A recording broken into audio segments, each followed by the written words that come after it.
действительно стоит привезти из Турции в 2026 году? Лукум, оливковое масло, одежду, косметику, а может быть заглянуть в турецкую аптеку? Мы проверили самые популярные покупки туристов, актуальные цены и выяснили интересную вещь. То, что еще несколько лет назад считалось в Турции очень дешевым, сегодня далеко не всегда выгодная покупка. Но есть товары, ради которых место в чемодане действительно стоит оставить. Сегодня 10 покупок из Турции, которые мы выбрали для рейтинга Go Travel World 360. Покажем ориентировочные цены, расскажем, где лучше покупать, где туристы чаще переплачивают, а ближе к финалу поговорим и о покупках с турецких базаров, сумках, кроссовках и о вещах известных брендов. Там есть один важный нюанс. И обязательно досмотрите до первого места, именно эта категория вызывает, пожалуй, больше всего споров среди туристов. Друзья, всем привет! Вы на канале Go Travel World 360. Если собираетесь в Турцию в этом сезоне, сохраняйте это видео. Мы постарались собрать не стандартный список сувениров, а вещи и продукты, которые действительно могут быть интересны туристу. И сразу важное уточнение по ценам. В этом видео мы ориентируемся на цены июля 2026 года. В Турции сохраняется высокая инфляция, поэтому к моменту вашей поездки стоимость некоторых товаров может измениться. Кроме того, многое зависит от магазина и действующих акций. Поэтому наши цены – ориентир, а не фиксированный прайс-лист. Если вам нравятся такие практические разборы Турции и Египта, поддержите видео лайком и подпишитесь на канал. А мы начинаем с 10-го места. И здесь будет товар, без которого Турцию представить практически невозможно. 10-е место – турецкий чай. Казалось бы, очевидная покупка, но здесь есть один нюанс. Если хочется привезти домой именно тот чай, который турки пьют каждый день, не обязательно искать красивую сувенирную коробку на туристическом базаре. Зайдите в обычный Migros, Carrefour, А101, Шок или другой супермаркет и посмотрите, что покупают местные. Классика – обычный крепкий черный турецкий чай, а если хочется чего-то необычного, встречаются травяные и фруктовые смеси с айвой, липой, персиком и другими вкусами. И вот здесь будьте внимательны. Яркий, растворимый яблочный чай, который часто предлагают туристам, это совсем не тот традиционный турецкий чай, который заваривают в чайданлыке. По июльским ценам 2026 года стоимость очень зависит от бренда, веса и количества пакетиков. Поэтому здесь мы бы ориентировались прежде всего на цену за упаковку и за 100 граммов, а не на красивую коробочку. А следующую покупку многие туристы как раз отправляются искать на базар, но мы бы здесь не торопились. 9-е место – турецкие специи. Паприка, хлопья красного перца пулбибер, сумах, мята, тимьян, смеси для мяса и рыбы. Стоят относительно немного, почти ничего не весят и действительно могут стать хорошим гастрономическим подарком. И именно поэтому огромные горы разноцветных специй так эффектно выглядят на турецких рынках. Но красивее не всегда значит лучше. Если покупаете специи на развес, вы не всегда можете точно определить, как долго они лежат открытыми, где хранились и насколько свежий перед вами продукт. Поэтому для чемодана мы бы чаще выбирали заводскую упаковку из обычного супермаркета. На ней есть производитель, состав, вес и срок годности. А если все-таки покупаете на рынке, понюхайте специю, посмотрите на ее цвет и не стесняйтесь спрашивать цену до того, как продавец уже наполнил пакет. И еще один совет. Не покупайте килограмм только потому, что продавец предлагает очень хорошую цену. Для большинства специй гораздо разумнее несколько небольших упаковок. А дальше будет покупка, которую из Турции привозят десятилетиями. Но сегодня ее можно купить практически в любой европейской стране. Так есть ли смысл оставлять для нее место в чемодане? На 8-м месте турецкий кофе. Это одна из самых очевидных покупок из Турции и, пожалуй, один из самых удобных подарков. Небольшая упаковка почти не занимает места в чемодане, а стоит сравнительно недорого. Самый узнаваемый вариант – Куру Кахведжи Мехмед Эфенди. Его легко найти практически в любом крупном супермаркете. По ценам июля 2026 года небольшая упаковка в 100 граммов стоит примерно около 100 турецких лир. Но помните наши предупреждения в начале ролика. Из-за инфляции и акций цена к моменту вашей поездки может измениться. И здесь есть маленький практический совет. Если покупаете кофе домой или в подарок, мы бы предпочли несколько маленьких пачек одной большой. После вскрытия молотый кофе довольно быстро теряет аромат, а небольшую упаковку можно использовать быстрее. Но стоит ли специально везти его из Турции? Если говорить только об экономии, не обязательно. Турецкий кофе сегодня продается и в Германии, и во многих других странах Европы. А вот как небольшой аутентичный подарок или просто запас любимого кофе домой, почему нет? И если хочется чего-то интереснее стандартной пачки, можно посмотреть другие турецкие марки или купить вместе с кофе небольшую джезву. Только джезву уже выбирайте не по туристическому рисунку, а по качеству изготовления. А теперь одна из покупок, без которой из Турции возвращается, наверное, половина туристов. И вот здесь переплатить намного проще. 7-е место – турецкие сладости. Лукум, халва, пешмани, сладости с фисташками. Выбор огромный. И сразу скажем, мы не против покупок на базаре. Свежий развесной лукум из хорошего магазина действительно может быть намного интереснее обычной фабричной коробки. Но здесь работает простое правило – не покупайте только глазами. На туристических улицах вам могут красиво нарезать лукум, дать попробовать несколько видов, упаковать все в эффектную коробку, а окончательная сумма на кассе окажется совсем не такой привлекательной. Поэтому цену за килограмм спрашиваем заранее. Если же нужен недорогой подарок коллегам, друзьям или родственникам, проще зайти в обычный супермаркет. Там есть фабричный лукум, халва и другие сладости с фиксированной ценой, указанным составом и сроком годности.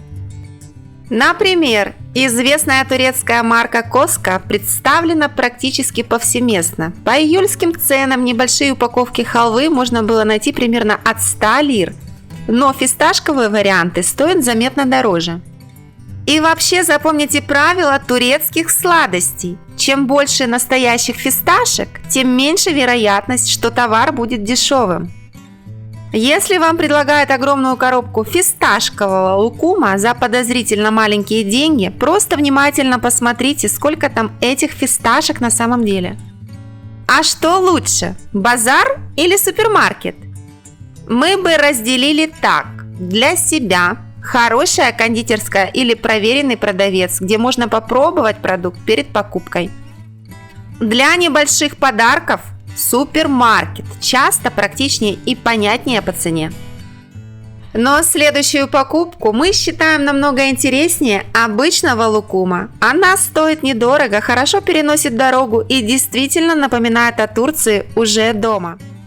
Причем один вариант мы бы искали специально – оливки гриль. А вместе с ними разберем еще одну турецкую покупку, где одно слово на этикетке имеет огромное значение. На 6-м месте турецкие оливки и настоящий гранатовый соус. Начнем с оливок. Если вы привыкли к обычным зеленым или черным оливкам из европейского супермаркета, в Турции советуем хотя бы посмотреть ассортимент. Здесь встречаются разные сорта, размеры и способы приготовления. Один вариант особенно интересен для подарка – оливки гриль. Они имеют более выраженный вкус и встречаются в небольших герметичных упаковках, которые гораздо удобнее положить в чемодан, чем огромную банку с рассолом. Из известных производителей можно обратить внимание, например, на Мармара Берлик. Но ориентироваться только на бренд не обязательно. Смотрите на сорт, размер оливок, способ приготовления и, конечно, цену за килограмм. А теперь второй продукт этой позиции. Нар Экшиси – гранатовая кислая приправа. И здесь есть важный нюанс. Не берите первую попавшуюся красную бутылку только потому, что на этикетке нарисован гранат. Ищите именно Нар Экшиси, а если видите вариант 100% Нар Экшиси, обязательно посмотрите состав. По действующим в Турции правилам продукт, который продается как Нар Экшиси, должен производиться из граната, гранатового сока или концентрата с возможным добавлением воды. Прежние имитации типа Нар Экшили сос, создававшие впечатление настоящего продукта, были запрещены к продаже на турецком рынке. Вот это уже хороший пример покупки, которая занимает мало места и позволяет привезти домой действительно характерный вкус Турции. Пятое место. Турецкое оливковое масло. И вот здесь очень легко купить красивую бутылку, совершенно не разобравшись, что находится внутри. Первое, что мы бы искали на этикетке – Naturel Sisma Zeytinyağı. Это турецкое обозначение натурального оливкового масла высшей категории, пригодного для непосредственного употребления. Для него установлена свободная кислотность не более 0,8 на 100 граммов. Проще говоря, если хотите хорошее масло для салатов, холодных блюд или просто с хлебом, Naturel Sisma будет хорошей отправной точкой. А вот слово «ривьера» означает уже другой продукт. И здесь в интернете встречается много путаницы. Ривьера – это не просто масло из жмыха. По турецкой классификации это смесь рафинированного оливкового масла и натурального оливкового масла, пригодного для употребления. Поэтому выбираем масло не по самой красивой бутылке и не по словам продавца. Читаем этикетку. Что касается цены, разброс очень большой и зависит от производителя и акции. В июле 2026 года литр Naturel Sisma собственной марки крупного супермаркета можно было встретить примерно в районе 280-300 лир. Тогда как известные премиальные бренды могли стоить 500-600 лир за литр и выше. И еще раз напоминаем, это ориентир на июль. Из-за инфляции и изменения акций к вашей поездке цена вполне может стать другой. А прежде чем перейти к первой четверке, остановимся буквально на минуту. Потому что купить товар в Турции – это только половина дела. Нужно еще понимать, можно ли его привезти домой. Особенно это касается тех, кто возвращается из Турции в Евросоюз. Например, при возвращении самолетом в Германию из страны вне ЕС общая стоимость обычных товаров для личного использования или подарков, которые можно везти без уплаты ввозных платежей, составляет до 430 евро на человека. Для въезда другими видами транспорта действуют другие лимиты, поэтому дорогая кожаная куртка, часы, украшения или большая закупка одежды – это уже не та ситуация, где стоит просто набить чемодан и забыть о таможне. Есть и отдельные ограничения на продукты. Например, при въезде в Евросоюз из Турции нельзя просто привезти с собой мясо или молочные продукты для личного потребления. Для некоторых других продуктов существуют свои ограничения. А чуть позже, когда дойдем до турецких аптек, отдельно расскажем и о лекарствах. Там тоже есть ограничения, которые многие туристы вообще не учитывают. Ну а теперь переходим к первой четверке. И следующая категория интересна тем, что здесь можно собрать целый кусочек Турции буквально за несколько евро. Кесе – знаменитая турецкая колония, мыло и местная косметика.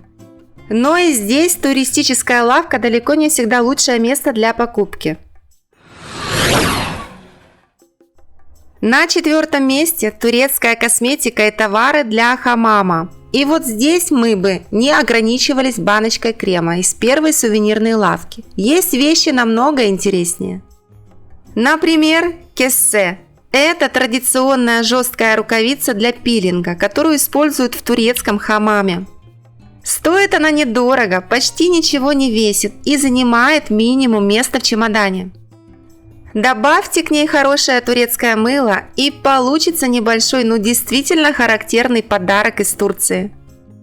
А еще обратите внимание на колонию. Для Турции это гораздо больше, чем просто сувенир. Ее предлагают гостям, используют дома, в ресторанах, парикмахерских. Это часть повседневной культуры. Классический вариант – лимонная, но сегодня выбор огромный. Из известных турецких производителей можно встретить Юб Сабрит Тончер, Рибул и другие марки. По июльским ценам 2026 года небольшая бутылочка колонии могла стоить примерно от 80 до 100 лир, а более крупные и премиальные варианты заметно дороже. А если интересует именно косметика, загляните не только в сувенирные магазины, но и в обычные сети вроде Gratis и Watsons. Там можно посмотреть турецкие марки, средства для волос и тела, розовую воду, кремы, шампуни и очень часто бывают акции. Но здесь мы бы не покупали товар только потому, что на упаковке написано «натуральный» или нарисована роза. Как обычно, смотрим состав, объем и сравниваем цену. И не забывайте, часть международной косметики в Турции вовсе не обязательно будет дешевле, чем в Германии или другой европейской стране.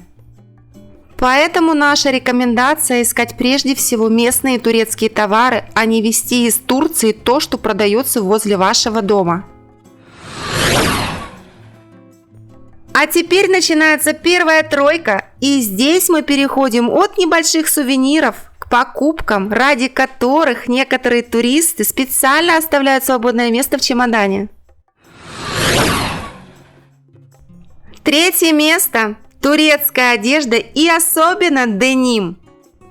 Турция – крупный производитель текстиля и одежды, поэтому искать здесь имеет смысл прежде всего турецкие магазины. Например, LC Waikiki, Cotton, Mavi и другие. И вот здесь есть принципиальная разница между официальным магазином и базаром. В фирменном магазине вы видите фиксированную цену, размерный ряд, состав ткани и понимаете товар, какого бренда покупаете. А летом дополнительный интерес представляют сезонные распродажи. Особенно мы бы присмотрелись к турецкому дениму, например, Mavi. Турецкий бренд, который давно продается и за пределами страны. Поэтому здесь интерес не в том, что джинсы обязательно будут в 2 раза дешевле Германии. Такого обещать нельзя. Интерес в другом. В Турции обычно значительно шире выбор моделей, а во время сезонных распродаж можно попасть на действительно хорошую цену. Поэтому правило простое. Увидели скидку, не смотрите только на красную цифру, посмотрите финальную цену и если есть возможность, сравните ее с ценой этой же или похожей модели дома. Ну и куда же в Турции без базара? Сумки, футболки, спортивные костюмы, кроссовки с логотипами известных мировых брендов продаются практически на каждом крупном туристическом рынке. Мы не будем говорить «не покупайте», но покупать такие вещи нужно с оглядкой. Если вам предлагают условную брендовую сумку или кроссовки за небольшую часть официальной цены, не стоит автоматически считать, что вы нашли секретный способ купить оригинал в 5 раз дешевле. Оценивайте такую вещь прежде всего как товар с рынка. Посмотрите на швы, молнии, фурнитуру, качество материала, подошву, запах, насколько аккуратно нанесены надписи, и только после этого решайте, соответствует ли качество той цене, которую просит продавец. И обязательно торгуйтесь. На многих туристических рынках отсутствие ценника означает, что первая названная цена вовсе не обязательно последняя. Но есть еще одна причина не превращать такую покупку в оптовую закупку. При возвращении в Евросоюз большое количество одинаковых товаров может вызвать вопросы о том, действительно ли они предназначены для личного использования. А для контрафактной продукции существуют отдельные таможенные правила. Поэтому здесь наш вердикт простой. Понравилась вещь, устраивает качество и цена, можно рассматривать, но относиться к ней как к гарантированному оригиналу известного бренда точно не стоит. Но одежда заняла только 3-е место. На 2-м покупка, которой Турция славится уже очень давно. Она может служить годами, здесь действительно есть из чего выбирать, а в чемодане для нее иногда приходится освобождать половину места. 2-е место – турецкий текстиль. А после него наша покупка номер 1, и вот там особенно важно не повторять то, что советуют некоторые туристические блогеры. Полотенца, постельное белье, халаты, покрывала, скатерти, пештимали – все это давно стало одной из классических покупок из Турции. Но и здесь правило нашего рейтинга остается прежним. Турецкое происхождение само по себе еще не гарантирует ни высокого качества, ни выгодной цены. Поэтому первым делом смотрим на состав. Если хотите именно хлопковое полотенце или постельное белье, ищите на этикетке 100% памук, то есть 100% хлопок. Отдельно обратите внимание на пештималь, традиционное турецкое полотенце для хамама. Оно тоньше привычного махрового, быстро сохнет и, что особенно удобно для туриста, занимает намного меньше места в чемодане. Для пляжа, сауны или путешествий вещь действительно практичная. А если нужен домашний текстиль, лучше сравнить несколько магазинов. В Турции работают известные местные сети, например, English Home и Madame Coco, где бывают сезонные скидки, но покупать только потому, что на ценнике написано скидка 50%, мы бы не советовали. Смотрите финальную цену, состав и качество ткани. А на рынке особенно внимательно проверяйте швы, плотность ткани и состав. Красивые слова продавца про лучший турецкий хлопок этикетку не заменяют. Поэтому турецкий текстиль получает 2-е место не потому, что он всегда дешевый, а потому, что здесь действительно большой выбор местной продукции. И можно найти вещь, которой будете пользоваться еще много лет. И вот мы добрались до 1-го места. На 1-м месте нашего рейтинга турецкая аптека. И здесь сразу важное уточнение. Мы поставили аптеку на 1-е место не потому, что турецкие лекарства якобы лучше европейских. И не потому, что советуем покупать таблетки чемоданами. Причина другая. Аптеки – одна из тех тем, которыми туристы действительно активно интересуются перед поездкой в Турцию. Лекарства, витамины, средства для кожи, солнцезащитная продукция, аптечная косметика. Но именно вокруг турецких аптек существует огромное количество мифов. Первое правило – лекарства покупаем только в официальной аптеке. Эдзане. Не на базаре, не с рук, и не потому, что кто-то предлагает то же самое в 3 раза дешевле. В Турции лекарственные препараты регулируются государственным агентством TITCK, которое ведет данные о зарегистрированных препаратах и ценах. Но популярную фразу «в Турции подделок вообще не бывает» мы повторять не будем. Ни одна серьезная система контроля не является поводом покупать лекарства где угодно. Поэтому ориентируемся именно на лицензированную аптеку. 2-я ошибка – идти в аптеку со списком иностранных торговых названий и искать точно такие же коробочки. Правильнее знать действующее вещество и дозировку. Один и тот же действующий компонент в Турции может продаваться под другим торговым названием, но аналог – это еще не автоматическая рекомендация к применению. Если препарат вам действительно нужен, особенно рецептурный, его выбор и дозировку лучше согласовывать с врачом или фармацевтом. И теперь главный вопрос. Действительно ли в турецких аптеках все намного дешевле? Нет, говорить так обо всем аптечном ассортименте было бы неправильно. У лекарственных препаратов существует государственное регулирование цен, но это не означает, что любая косметика, витамин или БАД автоматически стоит дешевле Германии.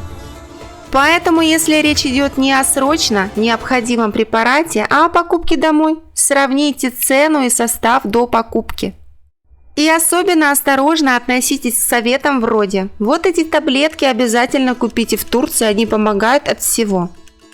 Таких рекомендаций в нашем рейтинге не будет. И еще один момент, который особенно важен для тех, кто возвращается в Германию или другую страну Евросоюза. В интернете нередко можно встретить рассказы: из Турции привез полчемодана лекарств. Повторять такой эксперимент мы не советуем. Немецкая таможня разрешает путешественнику ввоз лекарственных средств для обычной личной потребности, а для некоторых категорий препаратов действует дополнительное ограничение. Поэтому несколько упаковок необходимого средства и чемодан препаратов на всякий случай – совершенно разные ситуации. Перед покупкой рецептурного или необычного препарата лучше отдельно проверить правила его ввоза именно в вашу страну. Так почему же аптека все-таки заняла первое место? Потому что это одна из самых востребованных и одновременно самых неправильно понимаемых покупок в Турции. Покупать можно, но не потому, что блогер показал красивую коробочку. Проверяем действующее вещество, цену, необходимость рецепта и правила ввоза домой. Вот наша десятка закончилась, но не выключайте видео, потому что осталось самое практичное. Какие покупки в Турции требуют особой осторожности и на чем турист может потерять деньги? Стоит ли покупать сумку Louis Vuitton на базаре? Что делать с кроссовками за 30 евро? Насколько вообще выгодна электроника? И в конце дадим 3 простых правила турецкого шопинга, которые могут сэкономить вам деньги. Итак, наш топ-10 закончился, но есть еще несколько покупок, которые мы специально не стали включать в основной рейтинг. Не потому, что их нельзя покупать, а потому, что здесь особенно важно понимать, что именно вы покупаете и сколько это на самом деле стоит. И начнем с самого спорного – турецких базаров. Louis Vuitton, Gucci, Nike, Adidas, Lacoste, Hugo Boss. На туристическом базаре в Турции знакомые логотипы встречаются буквально на каждом шагу. Сумки, футболки, спортивные костюмы, ремни, кроссовки. Покупать или нет? Наш ответ можно рассматривать, но с оглядкой. Если сумка с логотипом известного дома стоит 40 или 50 евро, не нужно убеждать себя, что вы каким-то чудом нашли оригинал в 10 раз дешевле. Оценивайте ее просто как сумку. Проверьте швы, посмотрите, как работает молния, оцените фурнитуру, подкладку, материал. У кроссовок подошву, склейку, симметрию пары. У футболки ткань, швы и качество принта. Если качество вас устраивает и вы готовы заплатить за эту вещь запрошенную сумму, это уже ваше решение. Но есть еще одно правило. Цену узнаем до покупки и торгуемся. На туристическом базаре первая названная сумма нередко является лишь началом разговора. И последнее особенно важно при возвращении домой. Большое количество одинаковых вещей может выглядеть уже не как покупки для личного пользования. А при ввозе товаров с признаками контрафакта могут возникнуть дополнительные таможенные вопросы. Поэтому одна понравившаяся сумка для себя и чемодан одинаковых сумок совершенно разные истории. Еще одна категория – электроника. Телефоны, планшеты, наушники, ноутбуки и бытовая техника в Турции вовсе не обязательно дешевле, чем в Германии или других странах Европы. Поэтому специально ехать за смартфоном только потому, что вы находитесь в Турции, мы бы не стали. Если предложение окажется выгодным, сравните точную модель, а не просто название устройства. И не забывайте про гарантию, комплектацию и условия обслуживания после возвращения домой. Вердикт. Электроника только после сравнения цен. И третья ошибка вовсе не связана с конкретным товаром. Это знаменитое «возьму, потому что дешево». 5 коробок лукума, 3 килограмма специй, огромная канистра масла, 10 упаковок косметики. А потом оказывается, что половина этого дома просто не нужна. Поэтому, прежде чем положить очередную выгодную покупку в корзину, задайте себе простой вопрос. Купил бы я это, если бы сейчас находился дома? Если ответ нет, возможно, место в чемодане ценнее. И обещанные 3 правила, которые мы бы советовали запомнить. Первое. Сравнивайте цены. Базар не всегда дешевле супермаркета, а огромная надпись «Сейл» еще не означает лучшую цену. Второе. Покупайте турецкое. Если уж оставлять место в чемодане, интереснее привезти хороший местный продукт, текстиль или вещь турецкого бренда, чем международный товар, который продается и дома. И третье. Проверяйте, что разрешено ввозить в вашу страну. Особенно это касается лекарств, продуктов и дорогих покупок. Правила зависят от страны возвращения, поэтому перед вылетом лучше потратить несколько минут на официальный сайт таможни, чем выяснять все уже в аэропорту. Ну а теперь интересно узнать ваше мнение. Что вы обязательно привозите из Турции? Масло, кофе, одежду, текстиль, косметику. Или у вас есть своя покупка, которая вообще не оказалась в нашей десятке? Обязательно напишите в комментариях. Особенно интересно узнать конкретный товар, где вы его покупаете и сколько заплатили в 2026 году. Так, под этим видео мы вместе сможем собрать еще и свежую базу цен для других туристов. Если этот рейтинг оказался полезным, поставьте, пожалуйста, лайк и подпишитесь на Go Travel World 360. Здесь мы разбираем Турцию, Египет и другие направления без туристических сказок, отели, цены, покупки и все, что действительно пригодится перед поездкой. И если хотите продолжение, можем отдельно сделать большой обзор турецких аптек 2026 года с актуальными ценами, популярными товарами и правилами ввоза в Европу. Спасибо, что досмотрели до конца. Хорошего вам отдыха, удачных покупок и до встречи в следующем видео. А сейчас пока-пока!